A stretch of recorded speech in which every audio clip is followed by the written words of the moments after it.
It all began in the early spring when Lily Jacobson, a successful interior designer from Charleston, South Carolina, got engaged to her longtime boyfriend, Matt Pierce. The proposal had been dreamy: a weekend trip to Napa Valley, a hot air balloon ride at sunset, and a diamond ring so large it momentarily blinded her best friend Sophie when she saw it. Lily had always been the kind of girl who dreamed big. Her Pinterest wedding board was curated to the last gold-rimmed champagne flute, and she had a very specific vision: a $70,000 destination wedding in Lake Como, Italy. From the beginning, her bridal party was aware that being a bridesmaid for Lily was going to be involved. There were custom dresses designed by a niche Parisian atelier, a week-long bachelorette trip in Bali, and a pre-wedding spa retreat in Sedona. But Sophie, along with the other bridesmaids, Jenna, Priya, and Marissa, had been friends with Lily since college. They had seen each other through breakups, first jobs, and heartbreak. So they gritted their teeth and pulled out their credit cards. Then came the text. Not a phone call, not even an email. A text message: Lily group chat, bridal babes. Hey girls. So excited about everything coming together.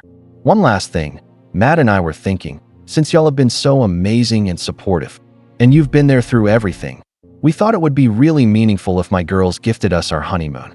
We found this perfect 2-week Maldives package, $15,000 total. So if you each pitch in $3,750, we can book it next week. Love you all so much. The group chat fell silent.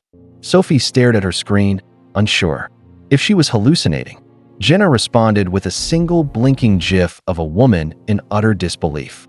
Priya sent a voice note that was mostly just her laughing hysterically. Marissa, the most diplomatic of the group, asked, "Wait, just to clarify, you want us each to pay nearly $4,000 for your honeymoon?" Lily replied within seconds, her tone entirely too chipper. "Exactly. I just thought it'd be the ultimate bridesmaid gift. And it's not like you girls haven't been on Valkyries before. This one just happens to be for Matt. And me. I mean, when will you ever get a chance to do something this special for me again?" That last line sparked something. The group chat rebellion, the private side chat, began instantly. Sophie created a new group thread called Bridezilla Support Group, and one by one, the girls joined, venting years of pent-up frustration. They hadn't realized they were harboring Marissa. The bachelorette trip was already $5,000. I had to lie to my boss and say it was a family emergency. Priya, I canceled my trip to see my grandmother in India for this woman. Jenna, she made me dye my hair warm chestnut so I'd match the theme. I look like a wet pine cone. Sophie, who had been Lily's best friend since the 8th grade, felt the betrayal most deeply. She remembered how Lily once loaned her money during a rough patch post-college. How she let Lily crash at her apartment when she and Matt had broken up briefly 3 years ago. But this was a different kind of ask. It wasn't just about the money.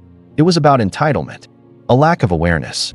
The idea that friendship could be priced and billed as. The bridesmaids decided to do the unthinkable. They decided to resign. It began with a draft. Sophie took the lead, typing furiously in the Bridezilla support group chat while sipping her 3rd glass of rose that night. Sophie, Bridezilla support group. Hey Lily, after much consideration, I've decided to step down as your maid of honor. I love you, and I want your wedding to be beautiful, but I can't continue participating under these expectations. I hope you understand. Wishing you and Matt the best. Jenna chimed in first. Jenna, okay, I love this. Kind, but clear. Should we all send a version of this at the same time? Marissa, we're about to start a bridesmaid revolution. I'll pour champagne. Priya, if we time this right, it'll feel like a coordinated exit, like a mic drop in a movie. By noon the next day, the messages went out. Each tailored, each respectful, and each utterly firm. No more matching dresses. No more cross-continental flights.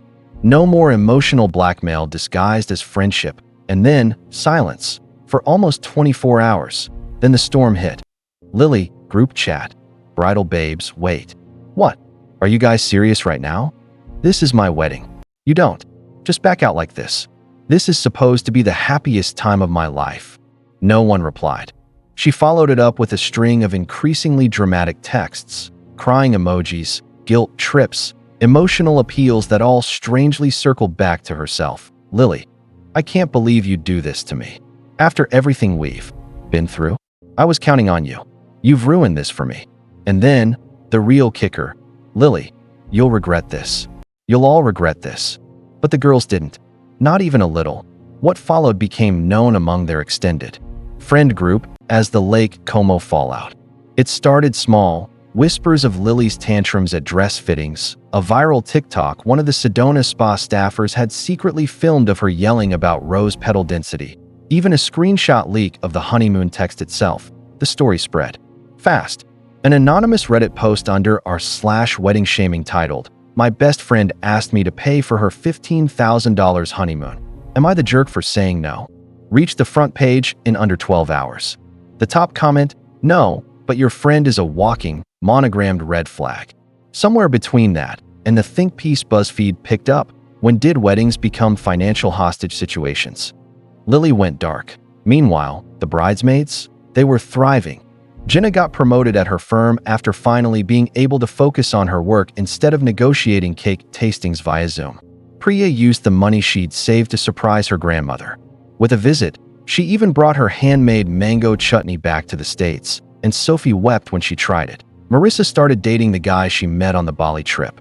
Ironically, he'd been part of a bachelor party from Sydney. He'd offered to share a taxi, and she'd initially ignored him because she was too busy texting Lily about a lavender salt scrub emergency.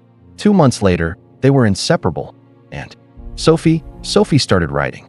At first, it was just journaling, trying to make sense of the emotional hangover that came from stepping away from a friendship that had defined most of her adult life.